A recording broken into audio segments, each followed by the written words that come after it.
Here's some things that prayer does. For example, prayer is the only real way to know yourself. You can't know who the heck you are until you see God. I mean, you don't know how small you are until you see the ultimate big person. The fact of the matter is that the more you know God, the more you come to see who you are. And actually, you can't know God without knowing yourself. If you can't admit who you are, you can't know God. If you don't know God, you will never be able to see or admit who you are. The knowledge of God and the knowledge of yourself grow or atrophy together.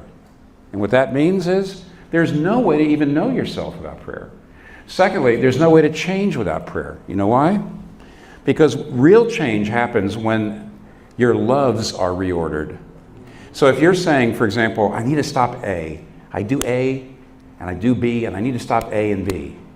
But if you love A and B more than you love God, you will go back to A and B. It doesn't matter how much accountability there is. It doesn't matter the consequences. It doesn't matter how much you try to exert your willpower. The problem is, unless you come to love God more than you love A and B, you'll keep going back to A and B. Well, now how do you change your loves? Prayer. I mean, in other words, praying. That's how you grow to love God. You don't pray, you're not going to love God. So prayer is the only way to know yourself. Prayer is the only way to change. Prayer is the only way to get all the gifts God wants to give you. The Bible talks about He wants to give you love and wisdom and joy and all kinds of things. But here's the thing.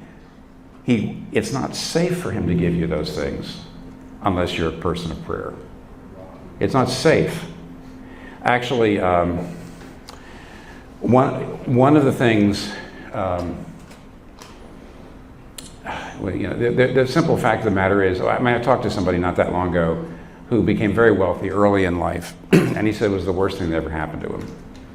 Because he said he made a deal and it went beautifully and he made a ton of money, and immediately, instead of looking at that as, either luck or the grace of God, he said, I am really hot spit. I am really great.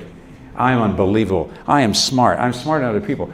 I have more money than anybody else that I know, so I'm smarter than anybody else I know. And he said it was a disaster.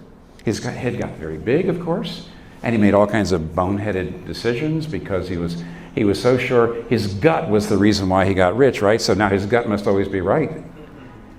Do you understand why if God gives you all the great gifts He's got ready for you, if you haven't prayed, it would be the worst thing for you? You would take credit for that. You know your heart. You would say, oh, I'm doing well because I'm better than other people. That's why I'm doing better. I must be better. Not I'm more blessed. No. That's not how your heart operates. I mean, you're not going to get the blessings God wants to give you if you don't pray. You're not going to know yourself if you don't pray. You're not going to change if you don't pray. You're not going to know God if you don't pray. You may know about God, but you're not even going to know God. You've got to learn to pray. You have to. There's no other way.